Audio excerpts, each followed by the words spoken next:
வணக்கம் நண்பர்களே. Purchasing power parity PPP, அதாவது வாங்கும் திறன் சமநிலை, இதுதான் நம்ம பார்க்க போகிறோம்.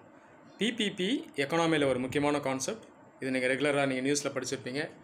India's GDP based on PPP has been growing, அப்படின்னா India's GDP rank based on PPP has improved, இந்த மாதிரிலாம் நீங்கள் நியூஸில் பார்த்துருப்பீங்க.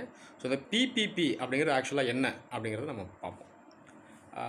அதுக்கு முன்னாடி ஜிடிபி நம்ம எல்லாருக்குமே தெரியும். ஜிடிபினா என்ன? ஒரு நாட்டினுடைய மொத்த வருமானம், மொத்த உள்நாட்டு வருமானம், அதுதான் ஜிடிபின்னு சொல்லுவாங்க. இந்த ஜிடிபியை ரெண்டு விதத்தில் கால்குலேட் பண்ணுவாங்க. ஒன்று நாமினல் ஜிடிபி அப்படின்னு சொல்லுவாங்க, இன்னொன்று பிபிபி பேஸ்டு ஜிடிபி. அதாவது பிபிபி இந்த கான்செப்ட் வச்சு கால்குலேட் பண்ணக்கூடிய ஜிடிபி. உதாரணத்துக்கு இப்போ இந்தியாவுடைய ஜிடிபி மொத்த வருமானம் நாமினல் ஜிடிபி வச்சு பார்த்தீங்கன்னா ஒரு $2.9 trillion வரைக்கும் வரும். $2.9 trillion. ஆனால் இதையே பிபிபி கான்செப்ட் வச்சு கால்குலேட் பண்ணிங்கன்னா கிட்டத்தட்ட வந்து ஒரு $11.4 trillion வரைக்கும் வரும். அப்போ கிட்டத்தட்ட ஒரு 4 மடங்கு அதிகமாகுது. இந்தியாவுடைய வருமானம் நாமினல் கான்செப்ட் வச்சு பார்க்கும்போது 2.9 trillion, ஆனால் பிபிபி வச்சு பார்க்கும்போது கிட்டத்தட்ட 4 மடங்கு அதிகமாகுது. $11.4 trillion வரைக்கும் போகுது. அப்போ இது ஏன் நடக்குது அப்படிங்கிறத நம்ம பார்ப்போம். முதல்ல எக்ஸ்சேஞ்ச் ரேட்னால் நம்ம எல்லாருக்குமே தெரியும். எக்ஸ்சேஞ்ச் ரேட்னா ஒரு நாணயத்தினுடைய ஒரு மதிப்பு. உதாரணத்துக்கு இந்தியன் ருப்பி இருக்குது, அமெரிக்க டாலர் இருக்குது. இப்போது இந்த ருப்பி வந்து எவ்வளோ டாலருக்கு ஈக்குவலண்ட் அப்படிங்கிறது தான் அந்த exchange rate. Exchange rate daily பேசிஸில் இந்த மார்க்கெட் ஃபோர்ஸஸ் எல்லாம் வச்சு டிசைட் ஆகும்.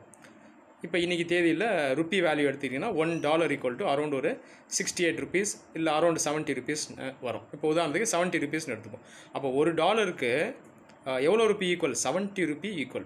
இதுதான் nominal exchange rate. Nominal exchange rate அப்படிங்கிறது இந்த டாலர் டேர்மை வச்சு டிசைட் ஆகுது. டாலரை ஒரு பெஞ்ச் மார்க்காக வச்சு மற்ற நாணயங்களுடைய அந்த மதிப்பை, அந்த எக்ஸ்சேஞ்ச் ரேட்டை டிசைட் பண்ணுறது தான் அந்த நாமினல் எக்ஸ்சேஞ்ச் ரேட். அப்போ இந்த நாமினல் எக்ஸ்சேஞ்ச் ரேட்டை வச்சு டிசைட் பண்ணும்போது நம்ம ஜிடிபி ரொம்ப லோவாக இருக்குது. ஆனால் பிபிபி வச்சு இதை டிசைட் பண்ணும்போது ரொம்ப அதிகமாக இருக்குது. அது ஏன் பிபிபியில் மாறுதுன்னு இப்போ பார்ப்போம். நாமினல் எக்ஸ்சேஞ்ச் ரேட்டை நம்ம எடுத்துக்கிட்டோம்னா நம்ம என்ன அசியூம் பண்ணுறோன்னு வைங்க. இப்போ நாமினல் எக்ஸ்சேஞ்ச் ரேட் எடுத்துக்கும்போது ஒரு டாலர் 70 ரூபான்னு எடுக்கும்போது அவங்க எப்படி கால்குலேட் பண்ணுவாங்கன்னா அதனுடைய பர்ச்சேசிங் பவர், வாங்கும் திறன் 1 அப்படின்னு எடுத்துப்பாங்க. அதாவது சேம் அப்படின்னு எடுத்துப்பாங்க. சிம்பிளாக சொல்லணுன்னா உலகம் முழுவதும் இருக்கக்கூடிய அனைத்து கூட்ஸ் நம்ம எது வாங்கினாலும் அந்த கூட்ஸோட விலைலாம் ஒன்று தான் அப்படின்ற மாதிரி எடுத்துப்பாங்க. அப்படி எடுக்கும்போது தான் அந்த நாமினல் எக்ஸ்சேஞ்ச் ரேட் ஒர்க் ஆகும். ஆனால் நீங்கள் நிஜத்தில் பார்த்தீங்கன்னா உலகம் முழுவதும் ஒரு நாட்டிலையும் அந்த கூட்ஸ் அண்ட் சர்வீசஸுடைய காஸ்ட் அதிகமாகும். ஒரு நாட்டில் ஒரு நாணயத்தை வச்சு நீங்கள் வாங்கும்போது ஒரு சில சாமான்களை நீங்கள் வாங்க முடியும், அதாவது ஒரு சில வேல்யூக்கு அதை வாங்க முடியும். ஆனால் அதே நாணயத்தை வச்சு இன்னொரு நாட்டில் அதை வாங்கும்போது அதே வேல்யூக்கு நீங்கள் அதை வாங்க முடியாது. இன்னும் சிம்பிளாக சொல்கிறேன் கேளுங்க. இப்போ உதாரணத்துக்கு $2 இருக்குன்னு வைங்க. ஒரு டாலர் வந்து 70 ரூபாய்க்கு ஈக்குவல், அதை ஏற்கனவே பார்த்தோம். அப்போது $2 $140 ஈக்குவல். இப்போது $2 அமெரிக்காவில் இருக்க ஒருத்தர் எடுத்துகிட்டு போய் சாப்பிடணுன்னு போனார்னா $2 மிஞ்சி போனால் ஒரு பர்கர் தான் வாங்க முடியும். ஒருத்தர் சாப்பிடக்கூடிய ஒரே அந்த பர்கரை தான் அவர் வாங்கி சாப்பிட முடியும் இந்த $2. ஆனால் இதே இந்தியாவில் அந்த $2 ஈக்குவலான $140 ஒருத்தர் எடுத்துகிட்டு போனால் கிட்டத்தட்ட ஒரு குடும்பத்தை சேர்ந்த ஒரு 4 பேர் 2 வேளை உணவு சாப்பிட்லாம். உண்மை தானே? அதாவது சிட்டி லெவலில் நீங்கள் எடுக்கக்கூடாது, ஜென்ரலாக ஒரு வில்லேஜ் லெவலில் எடுக்கணும்.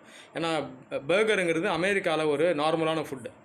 ஸோ அதை கம்பேர் பண்ணும்போது ஒரு இந்தியன் வில்லேஜில் ஒரு $140 ஒரு ஃபேமிலி இருக்கக்கூடிய 4 பேர் 2 வேளை உணவு சாப்பிட்லாம். அவங்க அரிசி ஒரு 2-3 கிலோ அதில் வாங்கி அப்புறம் காய்கறிகள்லாம் வாங்கி 2 வேளை உணவு சாப்பிட்லாம். அப்போ பாருங்கள், அதே $2 தான், அதுக்கு ஈக்குவலான அதே $140 தான். ஆனால் அமெரிக்காவில் நீங்கள் அந்த $2 யூஸ் பண்ணும்போது ஒரே ஒரு பர்கர் தான் வாங்க முடியுது. ஆனால் இந்தியாவில் அது ஈக்குவலான அந்த $140 எடுத்துகிட்டு போனீங்கன்னா கிட்டத்தட்ட 4 பேர் 2 வேளைக்கு அதுக்கு வந்து சமையல் செய்து உணவு உண்ணலாம். அப்போ பார்த்தீங்கன்னா பிபிபி வச்சு பார்க்கும்பொழுது இந்தியன் ருப்பியோட வேல்யூ அதிகமாகுது.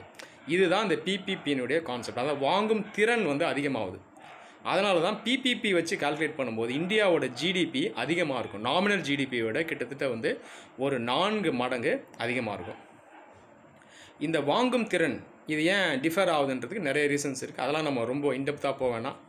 அந்த கண்ட்ரியோட பாப்புலேஷன், அந்த economic fundamentals, stage of growth of different sectors, industrial sectors, இதெல்லாம் இதுக்கு ரீசன்.